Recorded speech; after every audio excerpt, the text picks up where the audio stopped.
Boa noite a todos. Prazer estar aqui com vocês mais uma vez. Nosso exercício de buscar nos fatos e nos temas do Evangelho o aprendizado para a vida.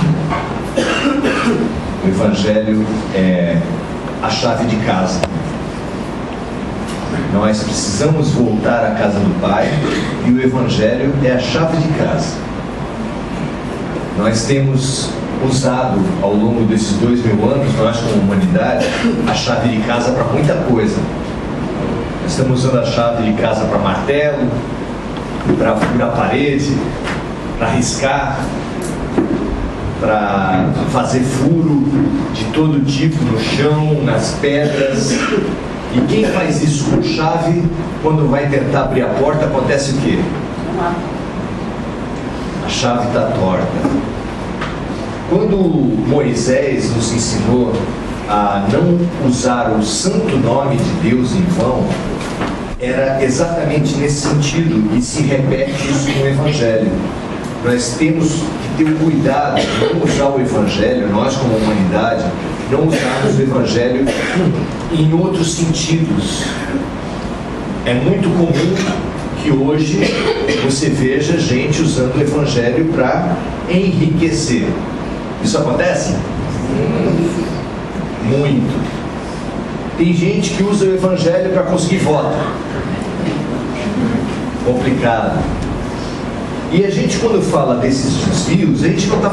Vocês podem ter imaginado mais algumas religiões achando que quem faz esse desvio é um tipo de religião. E infelizmente não é verdade. Dentro do espiritismo ou dentro do espiritualismo tem uma série de pessoas famosas que recebem livros psicografados e que têm como objetivo enriquecer. Então, os desvios humanos, eles não são prerrogativas de uma certa religião ou de outra. Ele existe em todas, né? Nós somos uma cidade que é famosa pelas propagandas da cigana do amor, vidente do amor, né? Traga o seu marido, seu amor de volta, chá.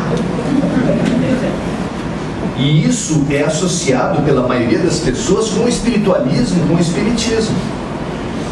E é uma prestação de serviço espiritual cobrada.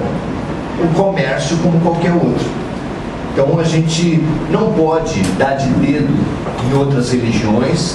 A gente deve ficar muito alerta para o erro religioso, para o mau uso do Evangelho, sim. Mas não achar que isso é prerrogativa de uma ou de outra religião. Nós temos que ficar atento para todo tipo de desvio que aconteça.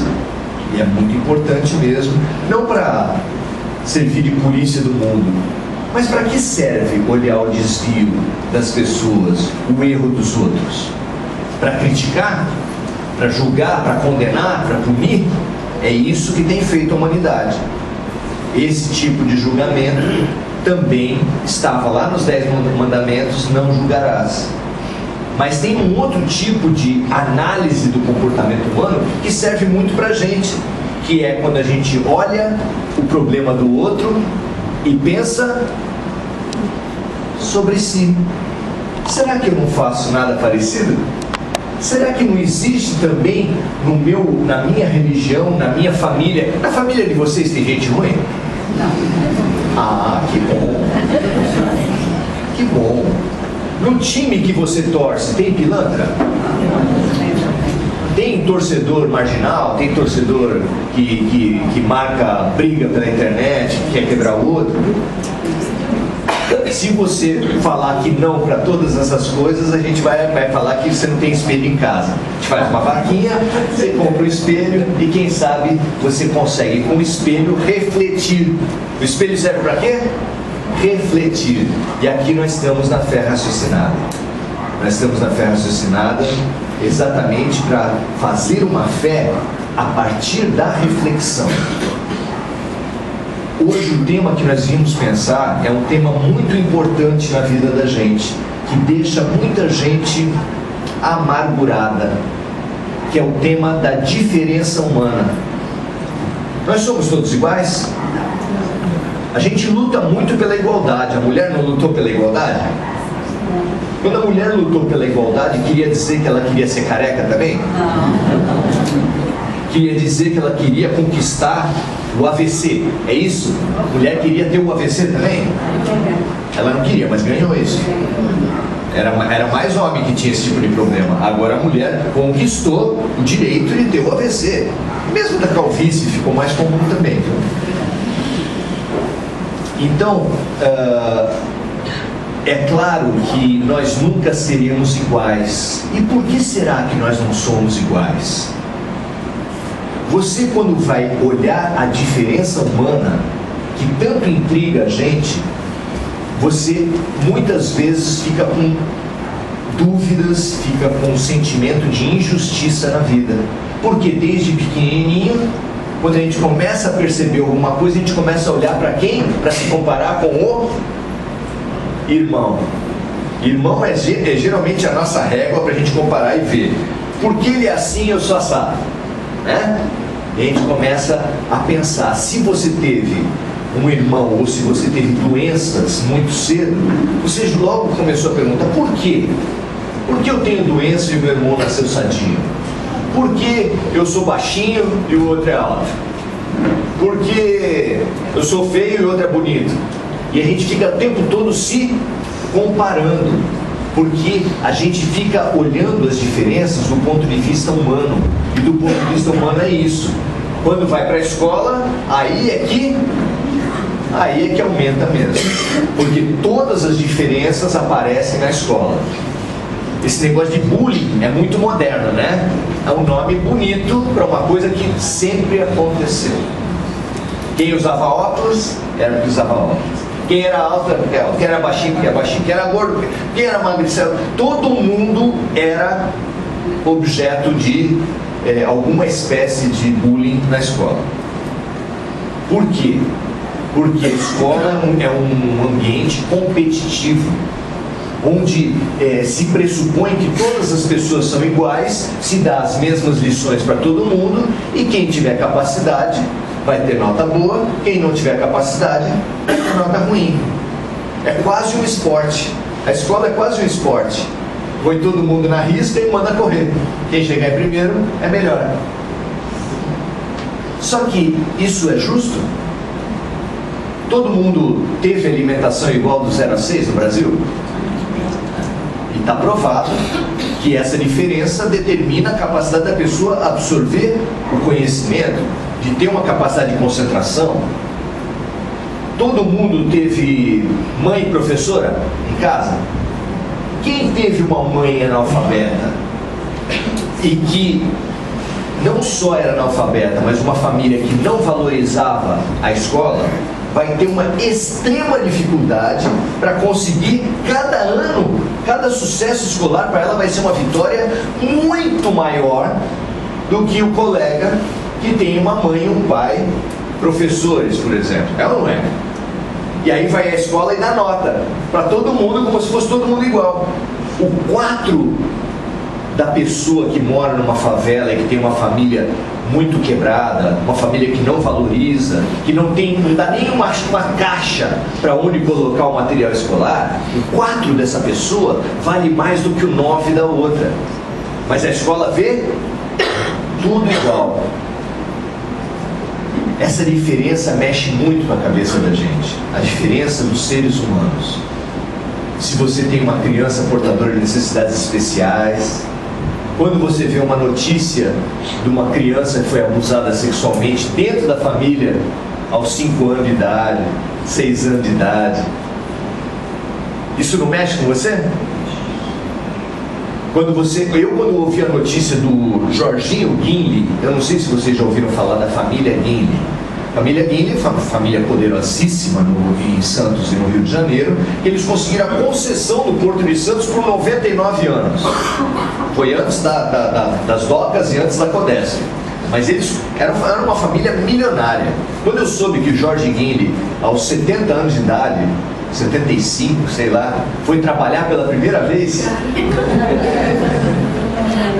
foi muito interessante, porque você ouve uma notícia dessa e você fala assim, puxa, aí dentro de casa eu sempre ouvi minha avó falando que ela cozinhava desde tão pequena que tinha que pôr um caixote para ela alcançar o fogão, né? E não é uma história diferente de muitas outras que vocês já ouviram. Por que as diferenças sociais? Isso não angustia? Angustia especialmente quando você está na parte de baixo, na parte prejudicada. Quando você está na parte alta, você desenvolve teorias muito interessantes. Tem gente que acha que o mundo é justo, dá condições iguais para todo mundo. Quem é rico é porque é mais capaz, quem é pobre é porque tem menos condição mesmo. Você começa a desenvolver teorias, e essas teorias são muito interessantes como elas conseguem mobilizar as pessoas. Você sabia que o nazismo tinha uma teoria com um respaldo científico por trás dela? A teoria do nazismo é a mesma que um criador de gado usa hoje. O criador de gado tem um rebanho e ele quer reproduzir esse rebanho. O que ele faz? Ele escolhe o macho e a fêmea com melhores condições. Para quê? Lógico, para reproduzir. É a mesma teoria que se usava na escravatura. Você tinha os reprodutores de ambos os sexos que eram colocados para procriar e para melhorar o seu plantel. Porque plantel é o mesmo termo que você usa para boi, para gado e para escravo naquele tempo, né? Então você tinha, hoje é usado para time de futebol. É engraçado isso, o plantel do Santos, você é um escravo, só que é um escravo que ganha muito mais do que a gente, né? Então eles viviam no nazismo e se queria a melhoria da humanidade. Sabia? Eles queriam que apenas sobrevivessem na humanidade as raças superiores e fossem eliminadas as raças inferiores. Hitler queria o bem da humanidade. Nós desenvolvemos teorias. Tinha teorias para tudo na humanidade. Negro não tinha alma, segundo uma certa igreja. E portanto podia escravizar porque ele não tinha alma. A mulher não era digna de ocupar espaços dentro daquela própria igreja. Você entende? Você vai desenvolvendo teorias para justificar as suas posições. Até hoje existe isso. Até hoje, a primeira tarefa de um exército é fazer a guerra psicológica. Se o Brasil for lutar contra a Argentina, antes de tudo, tem que criar uma teoria de por que os argentinos merecem ser mortos. Quem é mais antigo aqui, lembra do tempo do regime militar? Para fazer a guerra contra o comunismo, eles distribuíam cartilhas que mostravam que o comunista comia criancinha. Não é pedofilia, não. É cortar em pedaço e comer.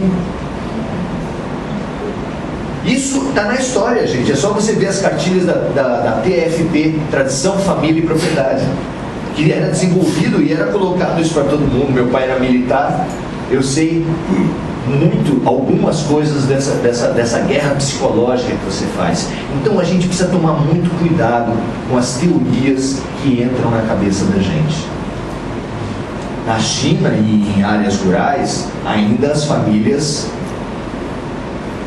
como é que eu vou dizer assim, descartam, não é um termo dos melhores, mas é esse tipo de pensamento, crianças especiais. E mesmo pessoas de maior idade também são descartadas em comunidades agrícolas, que não têm seguridade social. Hoje, em algumas comunidades do interior, o idoso é o mantenedor da família, porque ele é o único que entra dinheiro naquela casa. Ele tem a aposentadoria dele, então ele é valorizado. E se não tivesse aposentadoria? É uma boca para comer, para dar despesa, para comprar remédio, para um monte de coisa e produzir? Nada. Então, a única coisa lógica a fazer é descartar. Durante muito tempo se fez isso. E não é sempre por maldade, não. você acaba fazendo às vezes por pragmatismo, mas você vai desenvolvendo essas teorias. É muito interessante a gente pensar como a humanidade tem visto as diferenças. No Velho Testamento, na Bíblia, por exemplo, quando Israel veio do Egito, demorou 40 anos no deserto para chegar até a Terra Prometida. Não era uma terra vazia, não era uma terra vaga que tinha lá para quem quisesse ocupasse. Tudo estava cheio de países em todo aquele caminho. Como é que ele ia conquistar a Terra Prometida então? Como? Pedindo licença? Olha, dá licença que eu quero ocupar o seu país. Como ele fazia? Guerra, morte, sangue. Sabe qual é a teoria que está lá no Velho Testamento? Javé, o Deus dos exércitos, deu a vitória para os judeus. Até hoje a gente fala isso. Quando você joga carta e ganha do outro, você fala assim: o meu santo está mais forte que o seu. A gente ainda acha que é o santo de uma pessoa que dá a vitória para o outro. No jogo de futebol, sempre você vê no início do jogo, um rezando de um lado, outro rezando do outro. Você não sabe se Deus é palmeirense, corintiano, santista. O tempo todo a gente acha que é Deus que vai dar a vitória para a gente, militar, esportiva, etc., econômica. Muita gente ainda hoje faz avaliação de religião assim: essa religião é boa. Depois que eu vim para cá, já consegui uma promoção, comprei outro carro, estou numa casa melhor, e avalia a religião assim. Tem gente que avalia casamento assim: depois que encontrei aquela mulher, minha vida prosperou. É uma mulher ou é um amuleto? Eu não entendo. Mas a gente gosta de fazer esses raciocínios mágicos. A diferença nos angustia. A diferença mexe com a gente. E a gente não sabe como trabalhar. Hoje a gente se horroriza com a diferença religiosa. Não só porque lá no Oriente Médio, quando um líder muçulmano decreta uma jihad, que é uma guerra santa, fica prometido para os seus membros que quem morrer numa jihad vai ter, não lembro o nome exato, mas o número exato, mas algo em torno de 78, 80 virgens que ele vai ganhar no paraíso. Eu não sei para que tanto. Lá não deve ter divórcio, né? Deve ter pensão alimentícia, não sei. Mas é lógico que a gente entende isso, que está dentro do contexto cultural, que quanto mais poderoso é o homem, maior o seu harém. Mas lá ele tem essa promessa e você fala: que povo ignorante, né?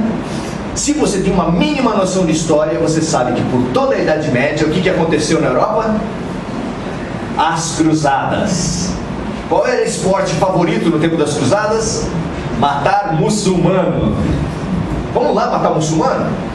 E por que eles iam aos montes, as centenas de milhares de homens e exércitos para matar muçulmanos? Por quê? Porque o Papa dizia para eles: quem matar muçulmano vai para o paraíso. Alguma semelhança? Ainda hoje, os líderes muçulmanos falam que estão fazendo as suas jihades em represália às cruzadas. Ainda hoje. É muito interessante você pensar na história. Se você for só materialista e pensar ainda, não acreditar em várias vidas, você já vai entender que há uma ligação entre os crimes do passado e os crimes do presente. Há uma ligação. Só se você pensar hoje, mas tem muito mais diferenças que você pode refletir mais, e que o Espiritismo e todas as doutrinas, porque o Espiritismo não inventou a doutrina das vidas sucessivas, ela já existia há milhares de anos, muito antes do Cristo já se falava nisso. Entender essa doutrina nos ajuda muito principalmente a pensar duas diferenças. Eu ouvi dizer que tem pilantra que faz muita coisa errada e que nada acontece com ele. Vocês já ouviram falar isso? Vocês veem o Jornal Nacional também, né? Pois é. Então, um dos grandes motivos de revolta da humanidade é que tem gente que faz coisa errada e nada acontece com ele. Não precisa falar de qual partido é, porque eu já conheço todos eles. Muito bem, essa é uma revolta muito grande. E a outra revolta é que tem gente que não fez nada de errado, criança, e acontece muita coisa ruim com ele. Não são dois motivos grandes de revolta?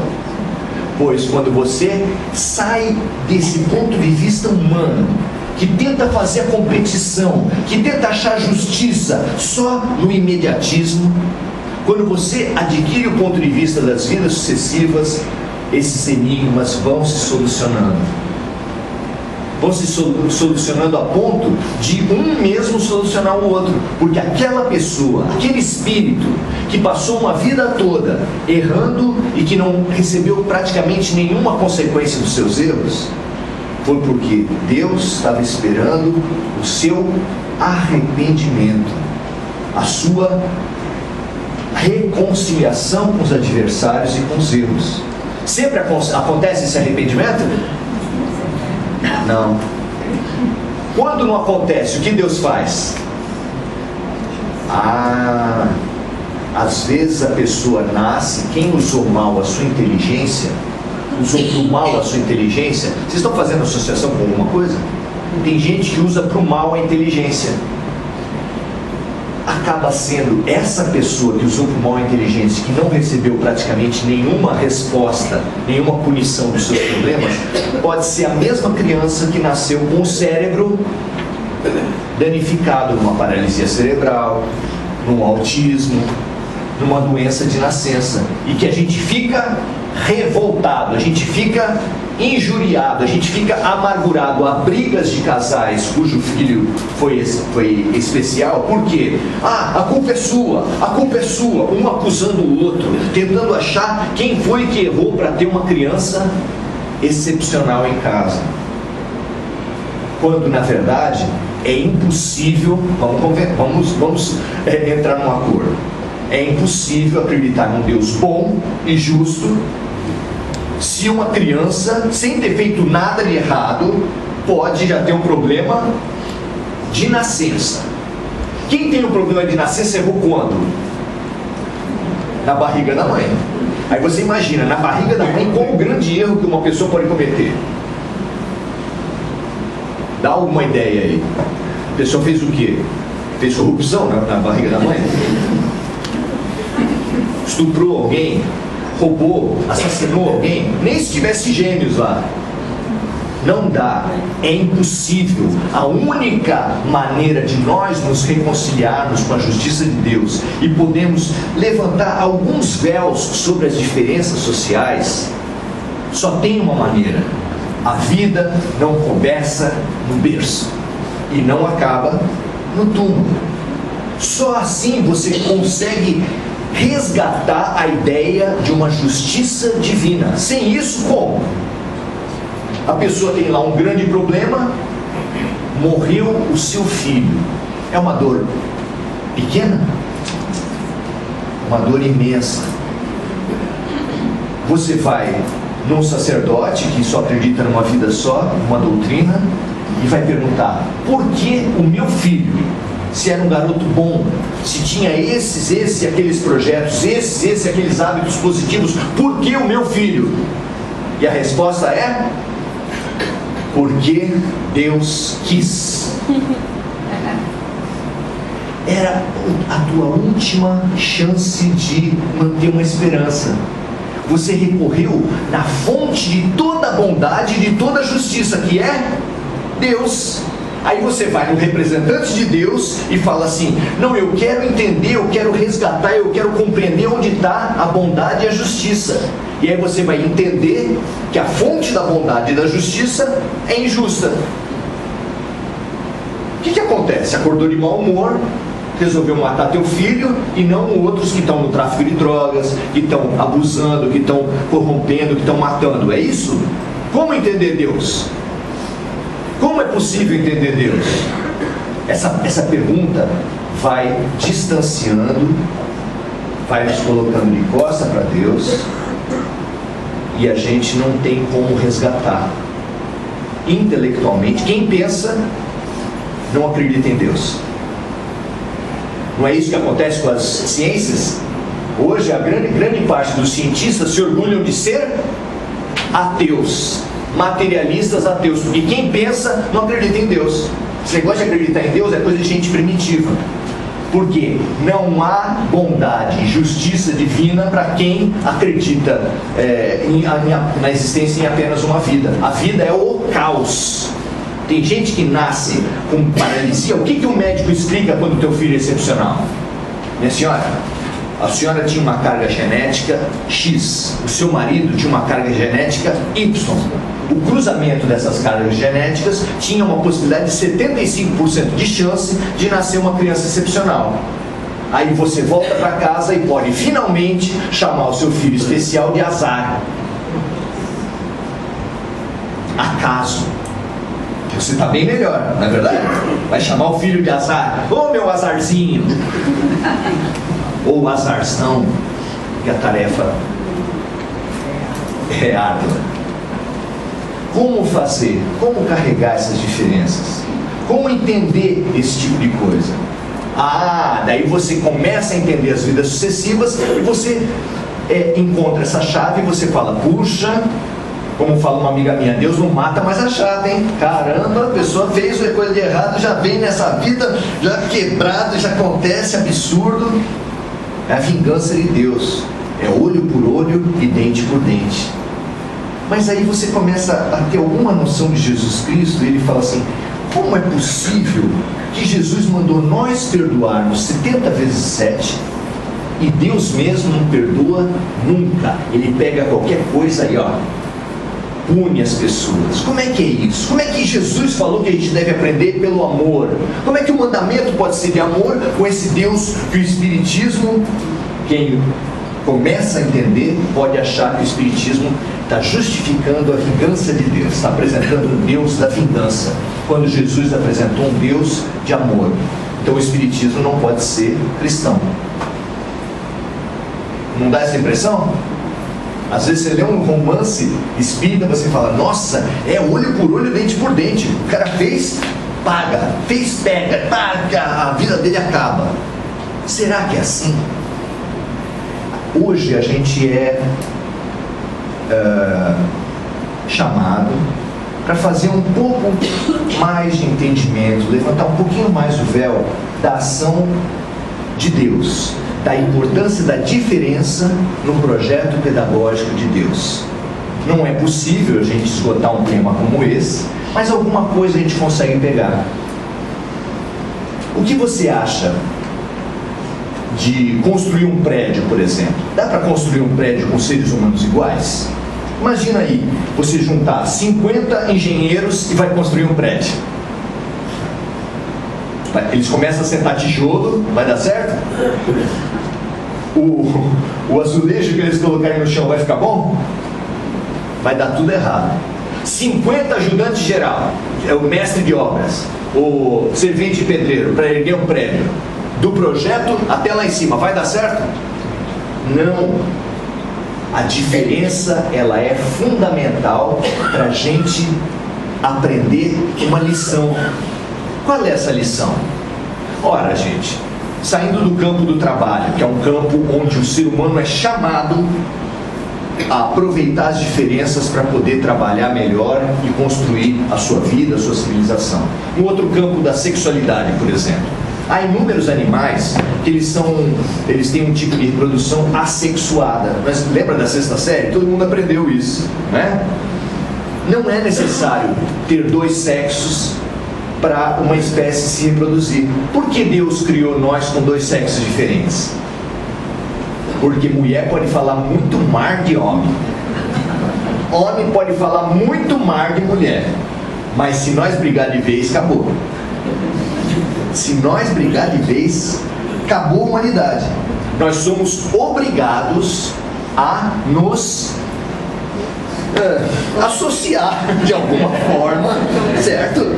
Se não der uma junçãozinha de vez em quando, por mais que o pessoal ache que sexo é uma coisa do demônio, a verdade é que se não tiver sexo, Acabou. Nós somos chamados pela sexualidade, pelo trabalho e por inúmeras outras formas a cooperar. Por que será? Por que será que um precisa ajudar o outro? As diferenças sociais têm uma grande função nas nossas vidas. E essa função, não é à toa. Ela vem de algum lugar e volta para algum lugar. E a parábola dos talentos, ela é exemplar para isso. Nós podemos estudar a parábola dos talentos e você vai ver a história de um senhor que foi viajar e que deu dinheiro para os seus empregados. Para um deu 5 moedas, para outro deu 3, para o outro deu 1. Depois de um certo tempo voltou para tomar as contas. Um deles resolveu negociar com o dinheiro do patrão. Quando eu li isso, eu falei, meu Deus do céu, o cara é louco. O outro também fez a mesma coisa, e só aquele que tinha 1 foi o mais prudente, aos meus olhos, estava lendo a parábola. O que ele fez? Foi lá e enterrou, porque ele sabia que o mestre, o patrão dele era duro. Ele enterrou, e quando voltou, cada um foi prestar conta com o patrão. Aquele que tinha recebido 5 falou assim, aqui estão os seus 5, mas eu estou devolvendo mais 5 porque eu negociei e fiz dinheiro com seus 5. Daí o patrão falou, bom empregado, para você que foi bom no pouco, vou te dar mais. O outro que tinha 3 só, fez a mesma coisa e recebeu o mesmo elogio. Não é porque ele tinha só 3 talentos perto do outro com 5 que ele recebeu um elogio menor. Bom servo, parabéns, você que tinha 3 e que me entregou 6. E aquele com quem eu me identifiquei, o servo Maurício, foi chamado simplesmente de servo mau, de Maurício, e inútil. Eu comecei a ler a história, me identifiquei com o lado errado da coisa. E nós somos o tempo todo chamados a entender o que fazer com os nossos talentos. Você tem algum talento? Ou você ainda acha que quem tem possibilidade é só quem tem poder, poder político, dinheiro, beleza, celebridade? Você acha que só tem poder quem tem tudo isso? Não. Nós temos uma riqueza que só nós mandamos nela. Qual é? Várias. Uma, o nosso tempo. Outra, o nosso pensamento. O nosso pensamento atrai tudo de bom e tudo de ruim para as nossas vidas. É um poder pequeno? Quem manda no teu pensamento?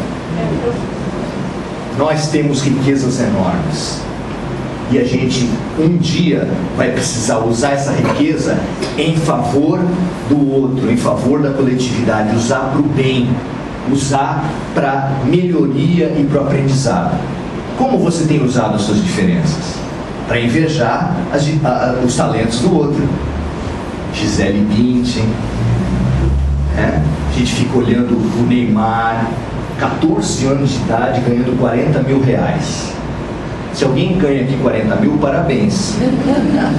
Mas aos 14 anos, e a gente dá uma inveja danada. A gente fica se mordendo de inveja. A gente precisa entender, se a vida passa uma ferramenta muito importante, se o teu patrão te passa uma ferramenta muito boa, não é uma responsabilidade? Está todo mundo sem fazer nada. Aí o patrão dá uma foice bem afiada para você e te põe na frente de um matagal. E você fica filosofando. O que será que Deus quer de mim? Não sei. Quando você tem uma criança excepcional, você não tem dúvida do que Deus quer de você. Tem? Tem dúvida? Não dá para ter dúvida. Nós temos missões, nós temos tarefas para fazer, nós temos que dar função, nós temos que multiplicar os nossos talentos, negociar os talentos. Sabe o que é a origem da palavra negociar? Negar o ócio. Negociar. Se você negar o ócio, usar para trabalhar, investir, multiplicar os talentos, você vai colocar isso a serviço da coletividade, a serviço do outro, você vai estar fazendo o serviço de Deus. Mas isso não quer dizer que talento não é só aquele que enriquece. Chico Xavier usou seus talentos todos em benefício do próximo.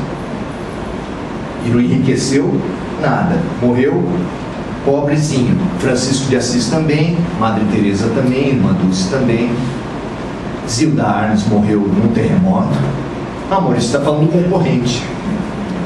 Então não, gente. Alma boa é o objetivo da vida, o objetivo de Deus. É isso que Deus quer da gente, o bem e a bondade. Não interessa a religião.